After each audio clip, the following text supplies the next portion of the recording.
Kw'igenekerezo rya 17 Mukakaro uno mwaka wa 2021 ihinguriro Fomi risanzwe rikora ifumbire ry'ikizungu ryaragendewe n'umukuru w'igihugu ca Tanzania Samia Suluhu Hassan.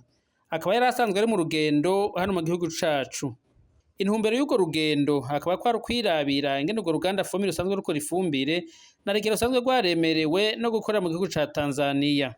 Kubona umukuru w'igihugu ca Tanzania ashobora kwiyumvira kuza aho iwacu kuturaba abarundi atari n'abanyamahanga canke abandi bantu bakomakomeye kw'isi bavugwa mugabo akaza avuga ati ni ngombwa ashike ku ruganda ndabe ivyo bakora ifumbire bakora ikirundi vanze n'ikizungu by'ukuri twanezerewe cyane.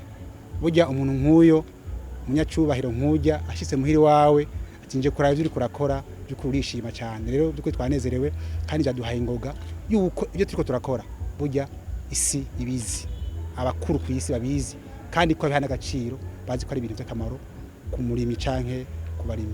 Uwo munsi rero kakaba kabaye n'akaryo kw'ihinguriro Fomi ko kuronswa impamyabushobozi n'ishirahamwe SKS risanzwe naryo rya mbere ku isi mu gusuzuma no kwemeza ko ibikenewe vyose bikwiye kugira ngo ushobore kwemeza ivyo bita norme ISO mu rurimi rw'ifaransa. Mu buyobozi bw'ihinguriro Fomi bakaba bavuga yuko kubona bashoboye kuronswa impamyabushobozi yo ku rwego mpuzamakungu bizobafasha kugira ngo bashobore gushora ifumbire yabo mu mihingo itandukanye yose y'isi. Tumaze imisi dufise abashitsi bariko tokwita isuzuma baraba ivyo dukora ko tubikora neza kandi ko tubikora twisuza amategeko. Rero baraduhaye ico no kwita impamyabushobozi certificat cyane ISO. Impamyabushobozi nkuko mwavyumvise ibaye ya gatatu mu Burundi tanzwe. Ni ikintu gikomeye cyane kwishiramwe Fomi kuko ubundi ni vyiza ko iyo urakora ikintu nk'iki ukora wisunza amategeko yaba y'igihugu canke yaba mpuzamakungu.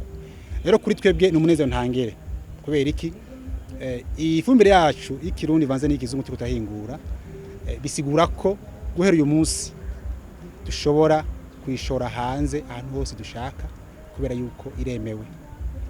Ico ni kimwe gira kabiri ibitegwa byose cyane njabuka amazi uyu munsi twobirima dukoresheje iyi fumbire yacu Fomi ejo nta kibazo na kimwe kihari biramutse bishitse twayishora hanze nta ngwane nimwe irimwo guko iyi certificat turose canke impamyabushobozi irarekurira ukoresha iyi fumbire yacu ikongera ikarekurira kandi ko ivyo twimbuye dushobora kubishora hanze kuko biba vyemeje kandi kwija amategeko. Ibikorwa bikorwa n'uruganda Fomi ngo ntibishimisha abarundi gusa n'akarere karabishima muri rusangi. Ari naco gituma watanguje uruganda Fomi avuga ko Fomi yaje nk'inyenyeri yakiye igihugu c'u Burundi. Umugoroba nk'ubu n'umugoroba w'akanyamuneza kuri groupe Itracom hari ninya muri Fomi. Nico gituma rero mpagaze ngaha nanje nezerewe. Ivyo dukora vyose Imana irabizi n'akarere karabizi n'abatwara ibihugu barabizi. Nico gituma uwo munsi turi ngaha tunezerewe kuko ni bidasanzwe Imana yatanze ku Burundi nk'inyenyeri y'umugisha yakiye Burundi nakubwandi yanyakiye kuronka uruganda rukora umwavu urimo umwavu w'ikirundi n'ukizungu mu karere turimo haba ni muri Afrika ntaho biri. Nagira twikeze rero dushime kuko Imana iradutwengeje.